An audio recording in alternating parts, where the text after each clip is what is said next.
Bonjour à tous, je suis ravie de vous retrouver aujourd'hui pour le chapitre 5 de l'histoire de Will et Emily. Alors, si vous n'avez pas vu les épisodes précédents, je vous invite à aller les voir et à revenir ensuite sur cette vidéo si vous avez envie de savoir la suite de l'histoire.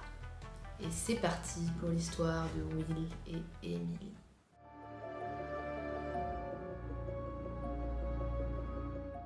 Au matin de cette parenthèse enchantée, les deux amoureux rangent leurs émotions au second plan. L'heure est à l'action. Ils savent que le temps presse et que l'éclipse ne tardera pas à frapper. Ils se retrouvent dans un coin reculé du navire, là où personne ne peut tendre l'oreille.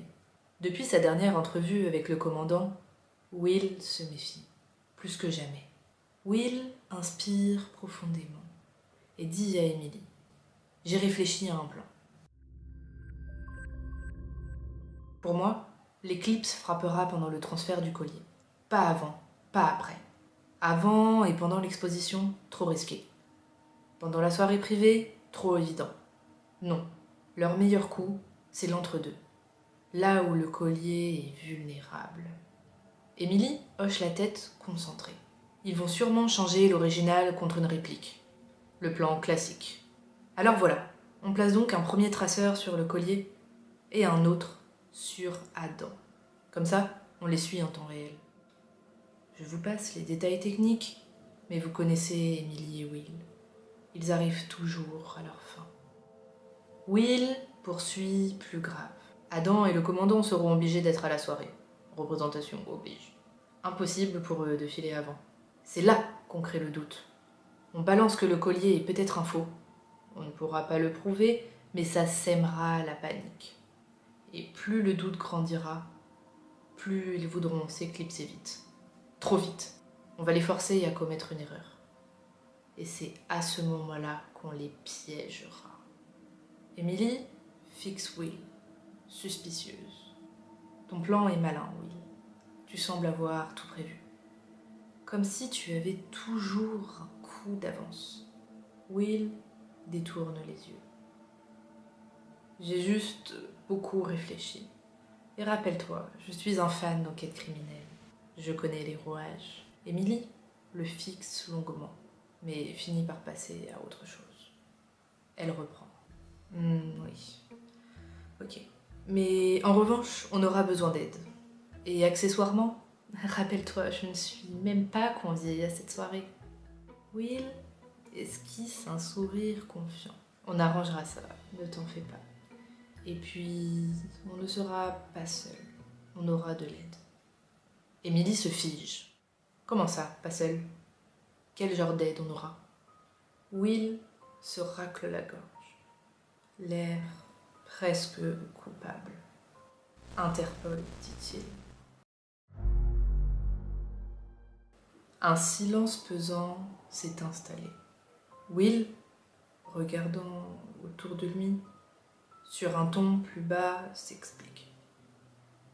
Emily, il y a quelque chose qu'il faut que je te dise. Je n'ai pas été tout à fait transparent avec toi. Emily, d'un air suspicieux. Ah, tu veux dire que tu as encore une info que tu sors au dernier moment ?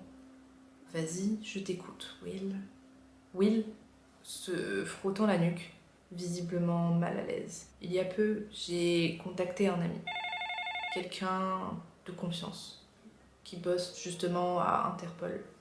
Emily le fixe bouche bée. Tu plaisantes, Will ? Comment ça, Interpol ? Et tu me balances ça, comme si tu venais de commander une pizza. Will, un peu penaud. Je sais que ça sort de nulle part, mais après notre entretien foireux avec le commandant, j'ai eu un mauvais pressentiment. Tout allait trop vite, trop proprement. Et on n'aurait jamais pu coincer l'éclipse seule. Pas avec leur niveau de couverture, Emily. Emily, croisant les bras, avec un air froid. Donc tu t'es dit, tiens, et si j'allais appeler un pote d'Interpol, tranquillement, mais sans m'en parler en plus. Emily, je te promets, ce n'était pas du tout prévu. J'ai juste pris les devants. Lui, ça fait des mois qu'il suit ce groupe.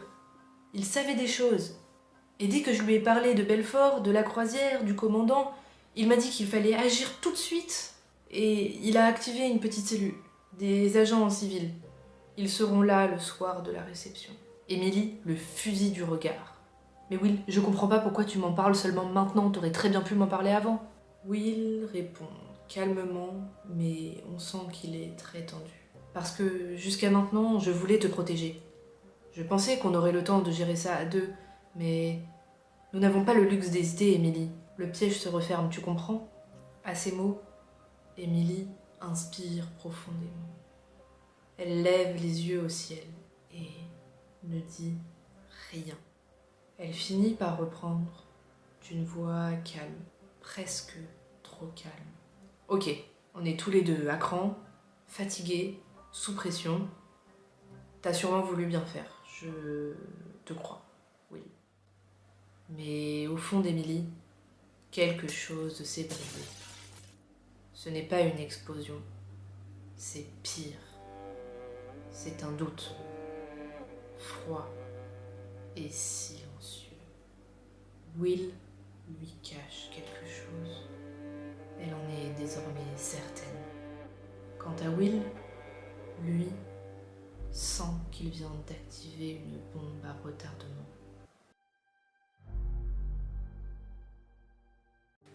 Emily reprend, d'une voix ferme, presque pour évacuer sa rage. Will, Interpol ou pas, ça ne suffira pas pour piéger le commandant. Il faut d'abord faire tomber Adam. Quand le commandant comprendra que son pion est compromis, il n'aura plus le luxe de l'ombre. Il devra bouger. Et là, on le cueillera. Mais tant qu'on n'a pas de preuves tangibles, il restera intouchable. Il sera impuni, un fantôme décoré, planqué derrière ses galons et ses frires. Will, soulagé qu'Emily revienne au plan, hoche la tête. Mais l'ambiance est très étrange. Il fait comme si tout était normal. Il répond. Exactement. Adam, c'est la clé. Emily, toujours aussi calme, presque trop calme, plante son regard dans celui de Will. Elle le fixe droit dans les yeux. Will, tu m'as l'air bien confiant. Mais tu as émis la possibilité qu'on se trompe. Et imagine, s'il frappe avant ou après, qu'est-ce qu'on fait?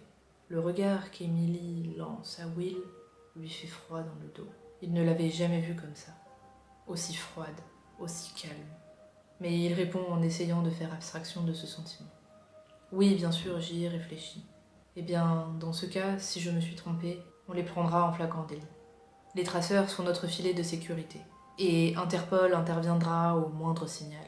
Un silence s'est installé dans la pièce. Puis, malgré la peur, un frisson les parcourt. Euphorie, adrénaline, stress, tous ces sentiments les traversent.